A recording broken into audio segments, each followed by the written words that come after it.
Oke, baik. Sekali lagi selamat pagi semuanya. Hari ini kita akan berbicara tentang peristiwa seputar sengsara Yesus juga wafatnya. Ya. Hari ini kita akan melihat sedikit tentang apa itu kain kafan Turin. Ya, nanti akan Bapak tunjukkan apa yang dimaksud dengan kain kafan Turin. Kemarin mungkin Bapak sempat menyebutkan.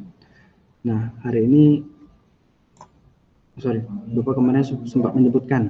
Ya, hari ini Bapak akan tunjukkan apa yang dimaksud dengan kain kafan Turin. Lalu kita bicara sedikit tentang kain kafan Turin. Nah, mungkin kita bisa melihat pada slide terlebih dahulu.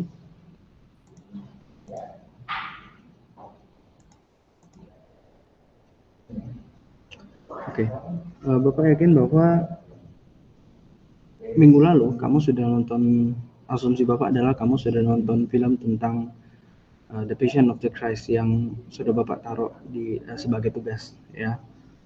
Mengapa Bapak taruh sebagai tugas? Karena kalau biasa kelas offline itu kita akan nonton bersama, setelah itu Bapak akan jelaskan detailnya, ya, atau biasanya Bapak akan pause, kemudian Bapak akan jelaskan detailnya. Nah, hari ini kita melihat pada kain kafan Turin, ya. Kita melihat sengsara dan wafat Yesus dari kain kafan itu. Nah, kalau kemarin di film itu kita melihat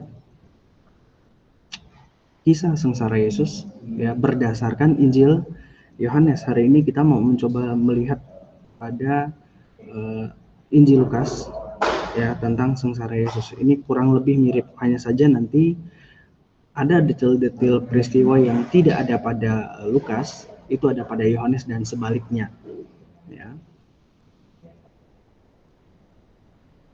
Nah, kita bicara soal mungkin pertama, ya, konteks perayaan Paskah. Kalau kemarin kita melihat dari latar belakangnya, hari ini kita bicara soal peristiwa saat terjadi, ya. Dalam konteks perayaan Paskah ini adalah sengsara dan wafat Yesus itu terjadi menjelang perayaan Paskah Yahudi, ya. Maka Yesus pergi ke Yerusalem. Nah, dikatakan pada perjalanan menuju Yerusalem di dekat Bethfage dan Betania, pada tempat yang disebut Bukit Zaitun, Tuhan Yesus menyuruh muridnya untuk meminjam keledai jantan yang belum pernah mengangkut beban. Ya, ini ceritanya. Dia kemudian memerintahkan membawa keledai itu, jika ada yang bertanya, jawablah Tuhan memerlukan. Kemudian para murid membawa keledai dan Yesus kemudian menaikinya.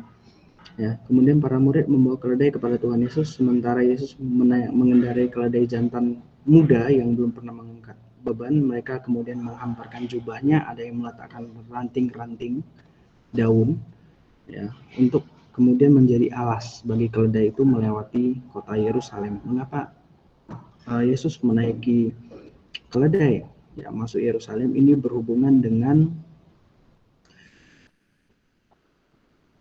kita katakan, pertanda, ya, atau kita katakan juga sebuah pemenuhan ramalan bahwa suatu hari akan ada seorang raja yang rendah hati, ya, yang masuk ke dalam kota. Nah, kenapa Yesus tidak masuk dengan kuda? Karena kuda adalah kendaraan perang. Ya, pada zaman itu adalah kendaraan perang, juga kendaraan orang pada umumnya. Nah, mengapa keledai? Karena kita tahu bahwa keledai itu seringkali dianggap hewan yang bodoh, ya. Nah, maka Yesus menaiki keledai, yang menunjukkan bahwa Yesus datang tidak sebagai raja yang membawa perdamaian, bukan perang. Ya, juga ada kebiasaan orang Israel itu menyambut seorang raja itu dengan daun-daun, ya. Mereka melambaikan, disebut daun palma. Kita menyebutnya sebagai daun palma atau daun palem, ya. Nah, itu sebagai simbol bahwa mereka menerima raja untuk masuk ke dalam kota mereka. Dan ini yang kemudian diserukan oleh orang Yerusalem dengan mengatakan, diberkatilah dia yang datang sebagai raja dalam nama Tuhan, ya. Kemudian dalam perjalanan Yesus menangisi kota Yerusalem, kemudian mengusir pedagang yang ada di situ, ya, ketika di Bait Allah.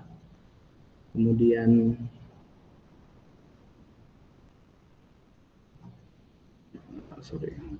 kita lewati bagian ini.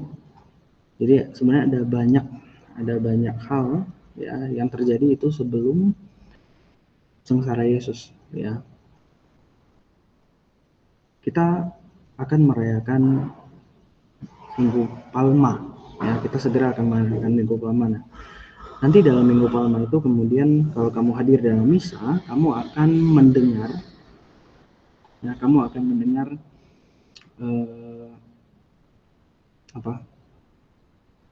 kisah sengsara Yesus dalam bentuk pasio ya, itu yang dinyanyikan itu dalam bentuk pasio ya. Nah itu kemudian kita bisa melihat kurang lebih ya peristiwa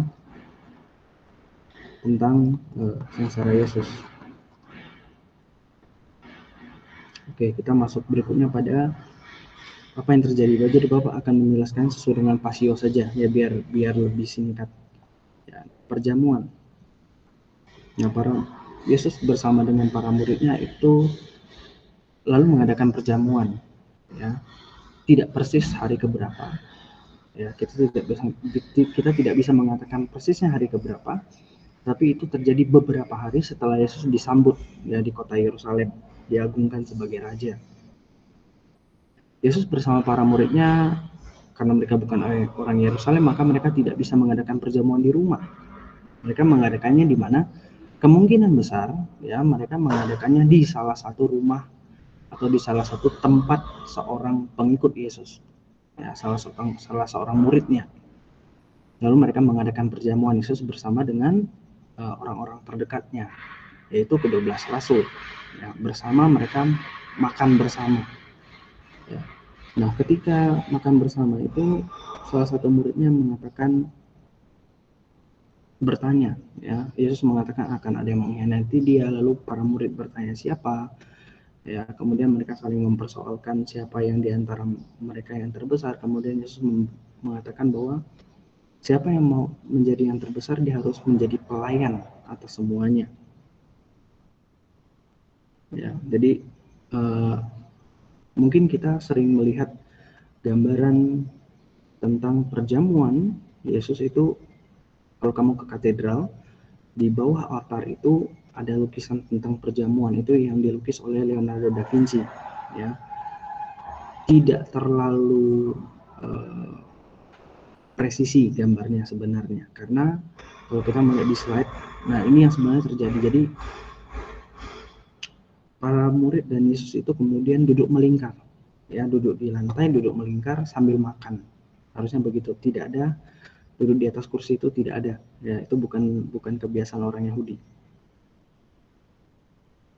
Nah kemudian pada perjamuan ini ya, Yesus berjanji bahwa murid-muridnya akan diberi upah di kerajaannya. Kemudian Petrus ya menjawab kekhawatiran para murid lainnya, lalu mengatakan bahwa dia bersedia masuk penjara dan mati bersama Tuhan Yesus. Tetapi kemudian Yesus menyebutkan bahwa sebelum ayam berkokok kamu akan menyangkal aku 3 kali. Ya, di sini kita melihat bahwa Petrus itu seorang yang sangat emosi ya. Maksudnya emosi itu dia sangat orang yang punya semangat yang tinggi, tetapi belum tentu nanti dia bisa melakukannya ya. Nah setelah itu, setelah perjamuan para murid itu kemudian Yesus mengadakan pembasuhan kaki ya. Dalam Injil Lukas itu tidak ada, tapi kalau mau lihat pembasuhan kaki itu ada dalam Injil Yohanes. Setelah membasuh kaki, kemudian Yesus bersama dengan beberapa murid itu pergi berdoa di Bukit Zaitun ya. Yesus berdoa di Bukit Zaitun. Oke. Nah, Lukas memulai kisahnya itu kemudian sesudah perjamuan Yesus pergi ke Bukit Zaitun atau Taman Getsemani untuk berdoa. Ya, dalam bagian ini Lukas itu menyoroti tentang pribadi Yesus. Dari sini kemudian kisah tentang ini kita bisa melihat bahwa Lukas menggambarkan Yesus sebagai seorang yang sungguh-sungguh manusiawi. Ya, pada bagian mana kita bisa melihat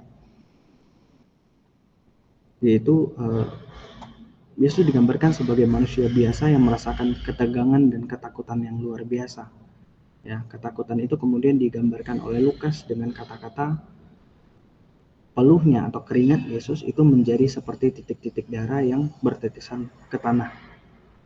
Ya. Nah, apa yang dialami Yesus itu dalam dunia medis itu bisa saja terjadi. Ya, dalam dunia medis Bapak lupa istilahnya apa, tetapi bisa terjadi bahwa kamu ketika kamu menderita stres yang sangat berat, ya, darah itu, pembuluh darah di bagian kepala itu bisa pecah, kemudian dia akan merembes masuk ke pori-pori keringat, ya, dia akan keluar lewat situ. Nah, apa yang dialami Yesus itu digambarkan oleh Lukas sangat stres, ya. Yesus menderita stres yang sangat sangat stres. Kenapa? Karena Yesus tahu siapa yang mengkhianatinya. Yesus tahu apa yang akan terjadi. Maka Yesus berdoa di Taman Getsemani, ya. Apalagi kemudian ketika berdoa, ya, Yesus sangat manusiawi bahwa Yesus meminta supaya penderitaan itu disingkirkan, tetapi Yesus mengatakan, ya Bapa, jikalau engkau mau, ambillah cawan ini daripadaku. Ya, tetapi Yesus mengatakan, tetapi bukan kehendakku, melainkan kehendakmu yang terjadi. Setelah Yesus berdoa demikian, dikatakan malaikat datang untuk memberi kekuatan kepada Yesus. Ya, kemudian setelah beberapa kali dalam doa itu, ya, beberapa kali Yesus bolak-balik dari tempat doa kepada para murid. Mengapa? Karena para murid yang diminta untuk berjaga bersama Yesus, mereka tidak berjaga. Ya, mereka mungkin ngantuk, mungkin lelah, lalu mereka tertidur beberapa kali. Sampai dengan 3 kali Yesus membangunkan mereka. Lalu pada saat yang ketiga itu Yesus mengatakan, bersiaplah, dia yang menyerahkan aku sudah dekat. Artinya Yesus tahu bahwa dia akan segera ditangkap. Ya, kemudian datang seseorang bernama Yudas, seorang murid Yesus, ya, dari golongan 12 rasul ini, yang ketika perjamuan tiba-tiba meninggalkan perjamuan, jadi tidak menyelesaikan perjamuan itu, ya. Kemudian Yudas mendekat dan mencium Yesus, lalu Yesus berkata, "Hai Yudas, mengapa engkau menyerahkan anak manusia dengan ciuman?" Ya. Oh, sorry Bapak lupa. Dalam perjamuan Yahudi yang dalam perjamuan Paskah itu yang diadakan oleh Yesus, kita mungkin tidak bisa membayangkan perjamuan itu adalah perjamuan yang datang, makan, selesai, tidak, ya. Jadi perjamuan Yahudi itu adalah perjamuan yang dibalut sangat teologis. Mengapa? Mereka akan duduk berdoa bersama, menyanyi, kemudian membaca beberapa ayat dari gulungan Taurat, kemudian mereka makan. Setelah makan, nanti akan ada yang namanya piala halel atau piala syukur, ya. Mereka meminum anggur dengan ucapan syukur, kemudian baca kitab suci lagi, menyanyi lagi, ya. Maka itu makan proses yang sangat panjang, ya. Yesus dikatakan tidak menyelesaikan perjamuan itu, ya. Nanti itu perjamuan itu akan diselesaikan di atas salib. Maksudnya bagaimana, nanti akan Bapak jelaskan. Ya, ketika Yudas sesudah itu, Yudas kemudian Yesus kemudian ditangkap, tetapi dalam penangkapan Yesus itu kemudian Petrus itu bertindak, ya. Jadi dalam beberapa ayat dalam beberapa Injil ada Injil yang mengatakan Yesus itu kemudian bertanya kepada Petrus, ya, apakah kamu mau membawa pedang? Lalu Petrus mengatakan ada satu, guru. Lalu Yesus mengatakan itu sudah cukup. Ada yang tidak ada. Jadi kemudian singkat cerita, Petrus kemudian memutuskan salah satu telinga hamba imam besar, ya. Kemudian Yesus itu menyembuhkan, ya. Kemudian Yesus dibawa ke mahkamah agama, ya. Nah, kemudian setelah Yesus ditangkap, Yesus digiring ke rumah imam besar. Semalaman dia dicaci, disiksa, dimaki, kemudian Yesus mengadakan sangkalan, ya. Lalu imam besar itu menuduh, menghadirkan saksi-saksi palsu, dikatakan, ya. Nah, ini dalam Injil Yohanes.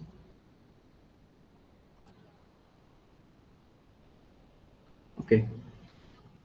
Kemudian Petrus menyangkal Yesus. Ya, Petrus dikatakan mengikuti Yesus dari kejauhan ketika Yesus dibawa ke rumah imam besar, kemudian di tengah-tengah halaman. Jadi di depan rumah imam besar itu banyak orang yang berjaga. Ya, ketika Petrus melihat, ya, ngintip-ngintip kira-kira apa yang dialami oleh Yesus, kemudian salah seorang hamba itu mengenali Petrus, lalu mengatakan, kamu kan murid orang itu. Lalu Petrus menyangkal, tidak hanya sekali, tetapi 3 kali menyangkal Yesus. Ya, kalau kita melihat film The Passion of the Christ, bahkan pada sangkalan yang ketiga, Petrus dengan jelas melihat muka Yesus, lalu Yesus juga jelas melihat bahwa Petrus menyangkal dirinya. Ya, ketika Petrus menyangkal yang ketiga kalinya, maka ayam berkokok. Lalu Yesus melihat Petrus, kemudian Petrus berlari sambil menangis. Nah, ini mungkin agak sedikit berbeda dengan apa yang ditunjukkan oleh Yudas. Ya, Yudas juga ketika melihat Yesus yang ditahan, mengikuti Yesus ke mahkamah agama, ke rumah imam besar. Kemudian setelah melihat apa yang dialami oleh Yesus, ya, kemudian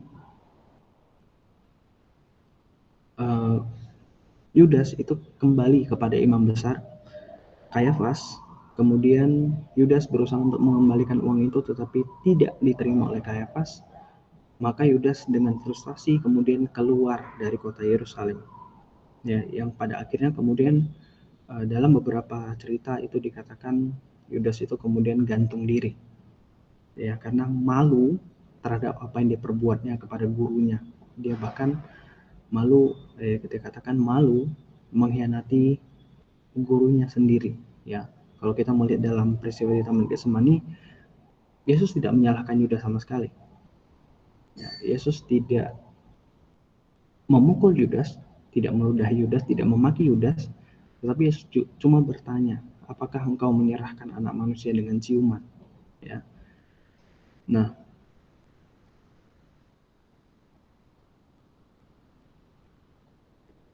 jadi apa yang ada di slide ini adalah peristiwa ketika Yesus dibawa ke mahkamah agama. Oke, kemudian kita lihat dari pengadilan Sanhedrin atau mahkamah agama itu kemudian karena mereka tidak punya wewenang untuk menghukum mati. Jadi gini, latar belakangnya adalah ketika mereka dijajah oleh penjajah Roma, ya, sebelumnya beberapa hukuman mati yang ada dalam kitab Taurat itu tidak bisa dilakukan begitu saja. Roma melarang orang Yahudi menerapkan hukum rajam dan sebagainya. Maka mereka tidak boleh menerapkan hukum yang membunuh. Ya. Maka keputusan untuk membunuh itu, boleh membunuh itu harus dibawa ke pengadilan Roma.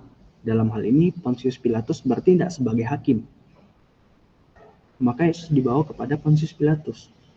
Lalu dituduh bahwa Yesus itu menghasut orang supaya tidak membayar pajak kepada kaisar. Lalu Yesus mengaku dirinya adalah raja. Ya, mendengar itu Pilatus kemudian membawa Yesus masuk untuk diadili. Mengapa? Karena dua tuduhan ini adalah tuduhan yang sangat serius. Yang mengaku diri raja itu sama dengan memberontak terhadap pemerintah Roma. Tidak mau membayar pajak kepada kaisar itu juga salah satunya. Ya, makanya tuduhan serius. Kemudian Pilatus itu memeriksa Yesus, dibawa masuk ke dalam ruangan, ditanyai oleh Pilatus. Ya, maka Pilatus bertanya, apakah engkau raja orang Yahudi? Yesus menjawab, engkau sendiri yang mengatakannya. Sesudah pembicaraan yang cukup panjang, Pilatus itu lalu tidak menemukan kesalahan apa-apa. Ya, Pilatus itu tidak bisa menemukan alasan politis mengapa Yesus harus dihukum. Pilatus melihat bahwa Yesus itu dibawa, ya, karena ini soal agama saja. Ada perselisihan paham agama di antara mereka. Ini bukan soal-soal yang politis, ya. Karena Pilatus sulit untuk mengambil keputusan, apalagi dikatakan pada saat sidang itu Claudia, istri Pilatus itu kemudian memperingatkan suaminya bahwa jangan sampai dia menghukum Yesus. Ya. Kemudian Pilatus mengirim Yesus kepada Herodes. Mengapa? Karena Yesus berasal dari Galilea, ya, berasal dari Nazaret. Nazaret itu berada di daerah Galilea. Galilea itu adalah wilayah kekuasaan Herodes. Jadi kalau kita melihat beberapa minggu lalu Bapak menjelaskan, Roma itu memegang kekuasaan di Yerusalem dan sekitarnya, sementara di tempat lain itu dipegang oleh raja lokal, ya, raja Israel yang adalah Herodes. Ya, kemudian dibawa kepada Herodes Yesus itu. Nah, Herodes itu kemudian melihat Yesus, dia sangat senang. Mengapa? Karena Herodes itu sudah lama ingin melihat Yesus. Dia ingin mengecek benar nggak Yesus itu seperti yang dikatakan oleh orang-orang, bahwa Yesus itu bisa menyembuhkan orang yang sakit, bisa membangkitkan orang mati, bisa membuat mukjizat dan lain sebagainya. Herodes itu penasaran. Ya, maka kemudian dia ingin melihat Yesus. Ya. Nah, Herodes kemudian mengajukan banyak sekali pertanyaan, meminta Yesus membuat mukjizat, tapi Yesus tidak berbuat apa-apa, tidak mengatakan apa-apa. Ya, apalagi kemudian imam-imam dan ahli Taurat melontarkan tuduhan-tuduhan yang berat terhadap Yesus. Nah, karena Herodes juga tidak menemukan apa-apa, tidak bisa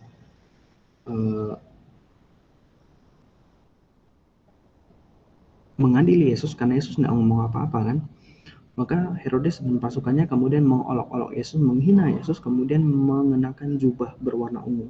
Ya, jubah itu gimana sebutnya? Mengenakan mantel. Ya, jadi kain diselubungkan begitu kepada Yesus, kain berwarna ungu sebagai tanda bahwa dia adalah raja, begitu. Ini hanya olok-olokan saja. Kemudian Yesus dikirim kepada Pilatus. Ya, kemudian Yesus dikirim kepada Pilatus.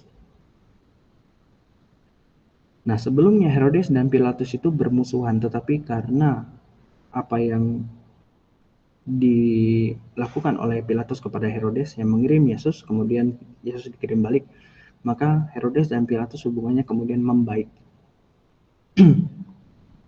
Nah, karena Pilatus kemudian menerima Yesus kembali, Pilatus itu melihat bahwa Herodes juga tidak menemukan apa-apa, maka Pilatus berusaha untuk membebaskan Yesus. Ya. Nah, karena itu Pilatus mengatakan, aku tidak menemukan kesalahan apapun pada orang ini, maka aku akan memberi hukuman, yaitu Yesus dicambuk. Ya. Yesus dicambuk, kemudian setelah itu akan dilepaskan. Ya. Cambuk yang cambuk yang untuk mencambuk Yesus itu kemudian, mungkin bentar ya, Bapak tunjukkan.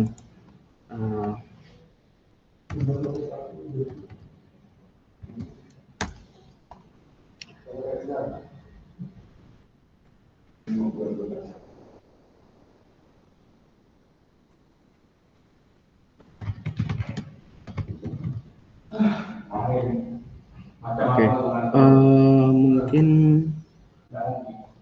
baik.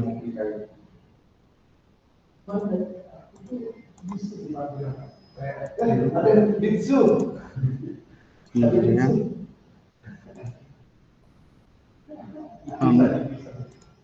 cambuk untuk mencambuk Yesus itu adalah yang modelnya kira-kira begini.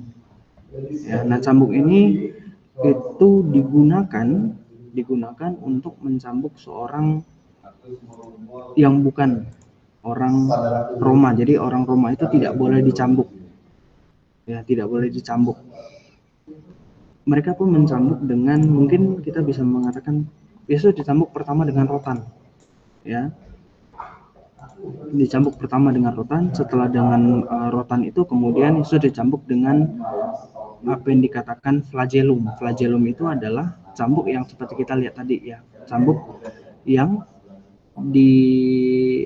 dirangkai dari tulang-tulang ikan atau dari batu dan lain sebagainya, pokoknya yang sifatnya keras dan tajam untuk mencambuk. Ya, kalau kamu melihat film itu ya kurang lebih seperti itu. Ya. Itu bisa merobek daging dan lain sebagainya. Nah, dari mana kita bisa membuktikan kebenaran itu? Nanti kita melihat pada kain kafan Turin. Ya, di kain kafan Turin itu nanti kalau akan Bapak jelaskan. Ya, kemudian Bapak lanjut. Nah, setelah Yesus itu dicambuk, kemudian Yesus tidak dicambuk saja ya. Jadi Yesus disiksa itu jenggotnya itu dicabuti. Ya, kamu bayangkan jenggot itu tidak dicukur, tidak dipotong, tapi dicabuti dengan paksa sehingga juga dagu itu pasti berdarah. Nah, kemudian setelah Yesus disiksa sampai Injil menuliskan bahwa rupanya, jadi muka Yesus itu sudah tidak lagi tampan, tidak lagi ganteng. Ya, bahkan orang yang melihat Yesus itu lalu muak, bahkan mau muntah. Saking hancurnya ketika Yesus disiksa itu. Nah, dalam keadaan demikian Pilatus menunjukkan kepada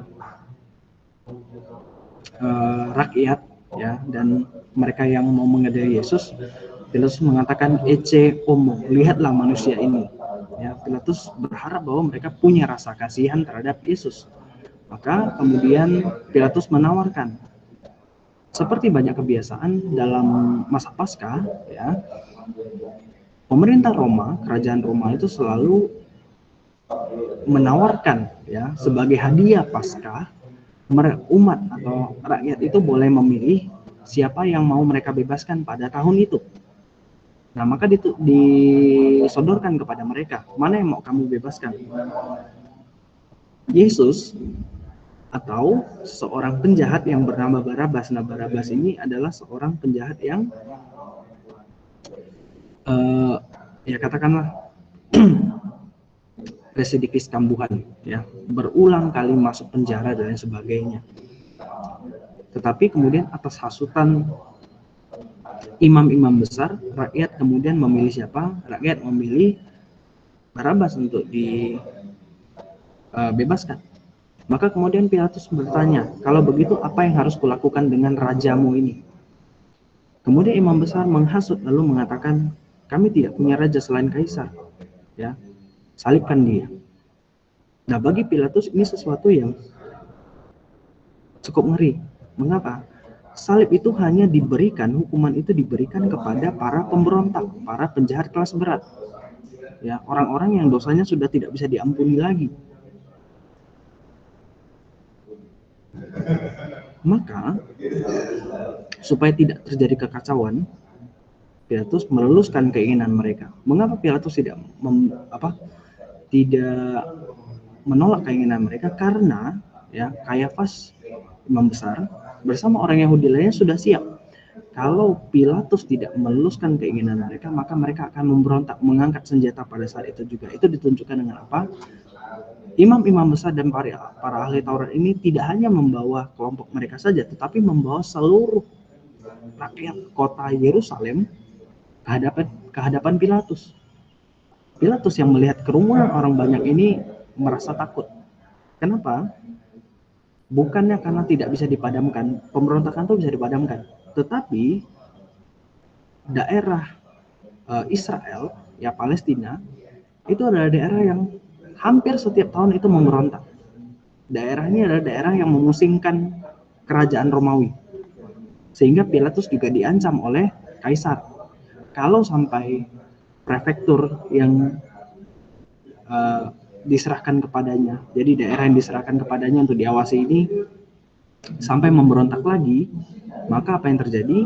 Pilatus akan dipanggil ke Roma lalu kemudian dibunuh dalam beberapa artian, ya. Dibunuh dalam artian yang pertama adalah benar-benar dibunuh, maksudnya sampai di sana kemudian Pilatusnya dieksekusi. Yang kedua adalah ketika Pilatus dipanggil lagi ke Roma, dia akan diberi beberapa waktu, ya, akan diberi waktu untuk apa? Untuk kemudian bunuh diri.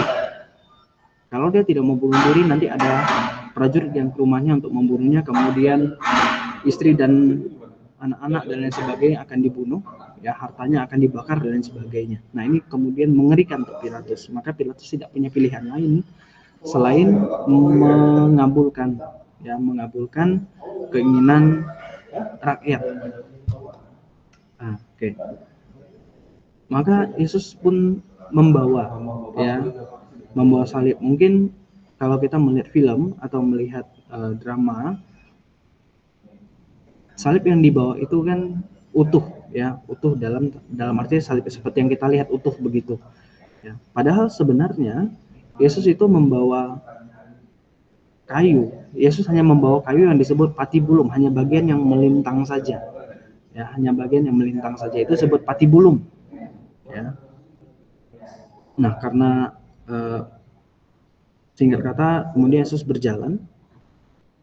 Ya, Yesus berjalan, kemudian mengalami jatuh beberapa kali. Ya, itu sebenarnya jatuh beberapa kali, tidak hanya 3 kali saja. Yesus jatuh 3 kali disebutkan dalam Injil itu kemudian untuk memberi makna bahwa Yesus itu sudah dengan keadaan demikian berkali-kali jatuh tapi tetap Yesus bangun untuk melanjutkan perjalanan salibnya. Ya. Nah, ketika pada satu tempat kemudian Yesus tidak sanggup, maka prajurit Roma ini kemudian memaksa seseorang yang bernama siapa? Simon dari Kirene. Simon dari Kirene itu siapa sih? Simon dari Kirene ini adalah orang yang baru pulang dari luar kota, nggak tahu apa-apa. Ya, baru sampai tiba-tiba melihat ada ribut-ribut apa ini. Ya, ketika melihat keributan itu ditarik oleh prajurit mengatakan kamu bantu dia. Ya, jadi kamu bayangkan kamu tidak tahu apa-apa. Ya, ada kecelakaan begitu kamu tidak tahu apa-apa. Tiba-tiba kamu diseret oleh polisi, kamu mengatakan bantu bawa dia ke rumah sakit. Kita kan mungkin merasa ini bukan saya nabrak, saya tidak salah apa-apa kok tiba-tiba suruh saya gitu kan. Nah itu yang dialami oleh Simon dari Kirene. Maka Simon dari Kirene kemudian membantu Yesus, untuk membawa salibnya. Ketika Yesus menyusuri kota Yerusalem, jangan dipikir bahwa jalanan itu datar, tidak. Ya, kota Yerusalem adalah kota yang didirikan di atas bukit, maka dia pasti ada tempat yang tinggi dan rendah, ya tidak sama di setiap tempat. Maksudnya di setiap kota itu tidak merata. Oh ini tinggi, bagian tinggi, oh ini bagian yang rendah, tidak. Ya, dia kelok-kelok, tinggi rendah itu kelok-kelok. Maka mungkin nanti akan Bapak tunjukkan videonya di akhir ya. Maka Yesus itu wajar ya, kenapa jatuh bangun ya, karena medannya demikian ya, naik turun. Nah, pada satu tempat kemudian Yesus melihat para wanita menangisi dia, kemudian Yesus menasehati para wanita ini. Ya, mengapa Yesus menangisi para wanita ini? Ya, kita tahu perempuan itu ketika melihat sesuatu yang ngeri itu mereka akan kecenderungan takut lalu menangis. Nah, Yesus itu menasehati mereka. Mengapa? Karena mereka menangis bukan karena melihat atau merasakan apa yang dialami Yesus, tapi karena melihat keadaan yang demikian. Aduh, kasihannya orang yang begini disiksa dan sebagainya, itu yang membuat mereka kemudian menangis. Ya. Lalu Yesus sampai pada satu tempat yang disebut dengan Bukit Golgota. Jadi Bukit Golgota ini adalah satu tempat yang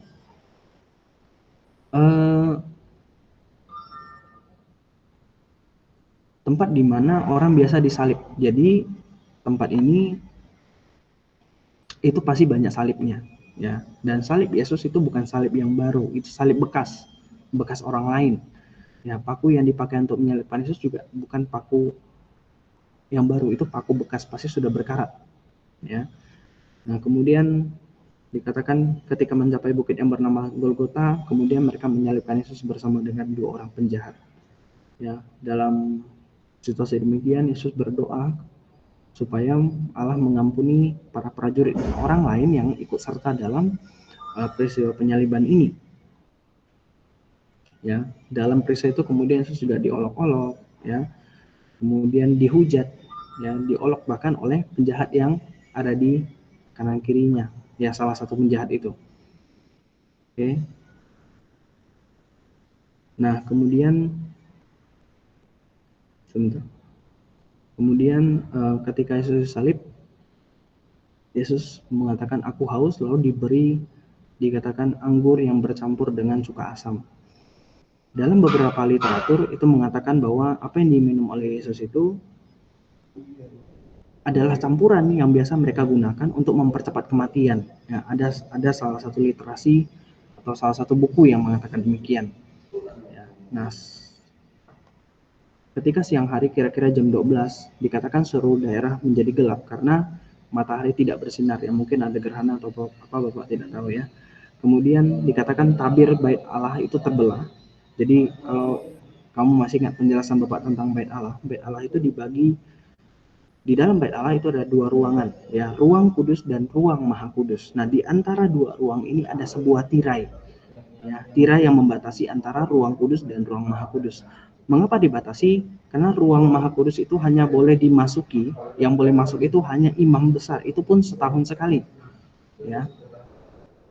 Jadi supaya orang biasa itu tidak melihat apa yang ada di dalam ruang maha kudus itu.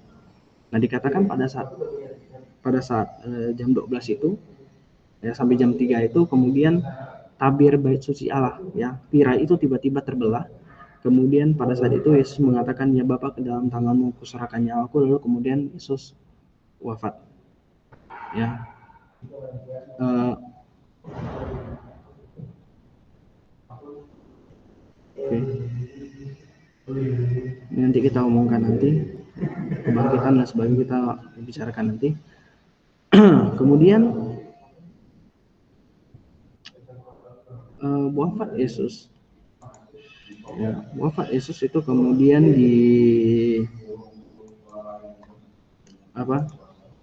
ditandai, ya, kata Lukas, dengan apa? Dengan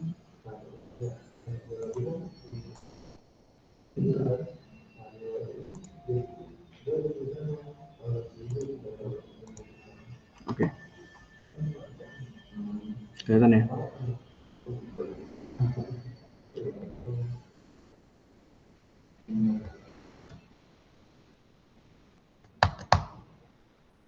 Jadi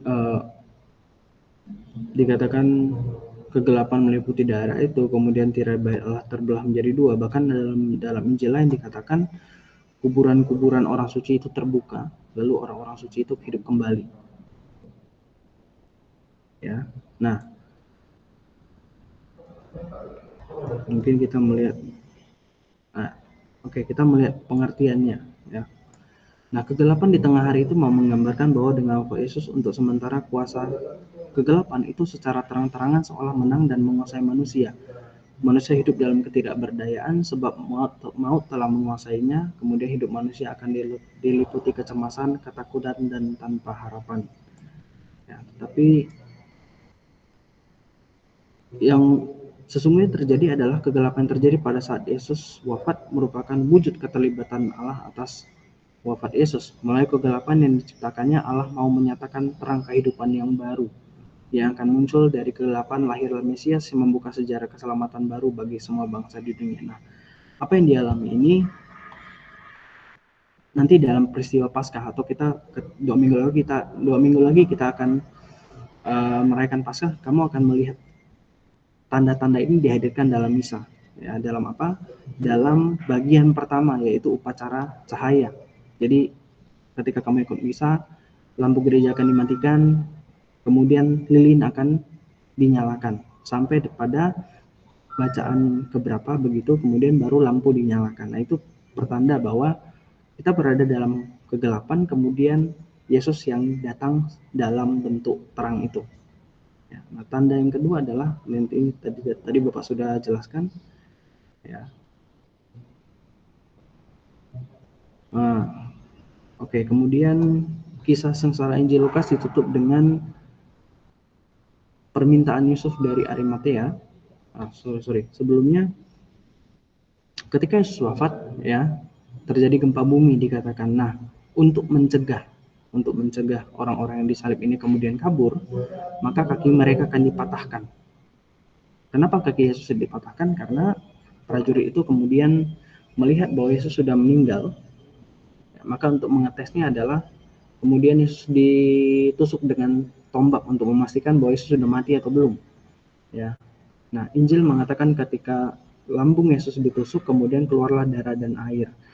Ini dalam dunia medis ini bisa dimengerti, ya, bahwa ketika dalam perjalanan ke Golgota, Yesus sudah dalam keadaan yang sekarat. Maka kalau dalam keadaan yang demikian, dalam dunia kedokteran itu dikenal Injil mengatakan itu darah dan air, tapi dunia kedokteran mengatakan itu adalah darah dan plasma darah, ya. Jadi kalau kamu ke lab atau kalau kamu sudah meninggal, darah itu, komposisi darahmu itu kemudian akan apa ya bahasanya, bukan terurai, dia akan kemudian membelah, ya. Bagian padat itu kemudian kita lihat sebagai sel darah merah kan, itu yang dikatakan sebagai darah oleh kitab suci. Kemudian bagian yang lebih encer, ya sel darah putih itu yang kemudian berkumpul, itu disebut dengan plasma darah. Ya, itu yang disebut dengan air dalam kitab suci. Oke. Kemudian setelah itu Yusuf dari Arimatea yang salah satu murid Yesus yang juga adalah golongan dari Mahkamah Agama ini kemudian meminta supaya jenazah Yesus boleh dikuburkan kepada Pilatus. Ya, Pilatus mengizinkan, kemudian Yusuf dari Arimatea ini menguburkan jenazah Yesus di kubur miliknya. Ya, dalam sebuah gua yang belum dikatakan kubur itu belum pernah dipakai oleh orang. Kemudian Yesus selalu dikuburkan di situ. Ya, Yesus dikuburkan di situ. Tentu saja dengan persiapan-persiapan yang cukup sederhana persiapannya. Jadi persiapan dikatakan tidak banyak, pokoknya dilaksanakan ala kadarnya, dibersihkan lukanya, ya walaupun tidak bersih-bersih amat, ya, dirempah-rempahi, ya kemudian dikuburkan. Kenapa? Karena itu sudah mau hari Sabat, ya, sudah mau hari Sabat. Nah, kemudian kita melihat dari makna sengsara dan wafat Yesus, ya. Oke. Pertama, bahwa wafat Yesus adalah konsekuensi atas pewartaannya tentang kerajaan Allah. Ya, wafat Yesus adalah konsekuensi bahwa Yesus tahu, ya, apa yang akan dialami ketika mewartakan kerajaan Allah. Ya, tetapi Yesus tidak menyerah. Yesus tidak mengatakan, kalau mati saya tidak mau kalau begitu. Tidak. Yesus tahu konsekuensi yang akan dihadapinya, ya. Demi kerajaan Allah kemudian Yesus mengorbankan dirinya. Ya, bahkan kita melihat dalam peristiwa di Taman Getsemani, Yesus mengatakan, tetapi bukan kehendakku, melainkan kehendakmu lah yang terjadi. Ya. Dalam Injil Lukas itu Yesus digambarkan sungguh-sungguh manusiawi. Ya. Siapapun berhadapan dengan kematian pasti akan menolak, ya kan? Tetapi Yesus lalu menyerahkan itu kepada Allah, keputusan itu. Ya, kemudian tanda yang kedua adalah wafat Yesus. Makna yang kedua adalah wafat Yesus sebagai tanda ketaatan dan kesetiaannya kepada Bapa. Ya, sikap Yesus untuk tidak melarikan diri dari sengsara yang akan dihadapi semakin mengukuhkan tekad yang pernah diucapkannya, bahwa Yesus mengatakan, makananku ialah melakukan kehendak Dia yang mengutus aku. Ya. Nah, Yesus setia kepada kehendak Bapaknya sampai mati. Ya. Jadi dikatakan bahkan Yesus menebus ketidaktaatan manusia kepada Allah melalui ketaatannya sendiri. Ya. Bahkan Paulus mengatakan, jadi sama seperti ketidaktaatan satu orang, semua orang telah menjadi berdosa karena ketidaktaatan Adam, semua orang berdosa, maka melalui ketaatan Yesus, semua orang kemudian diselamatkan. Nah, yang ketiga adalah wafat Yesus sebagai tanda solidaritas, bahwa dengan wafat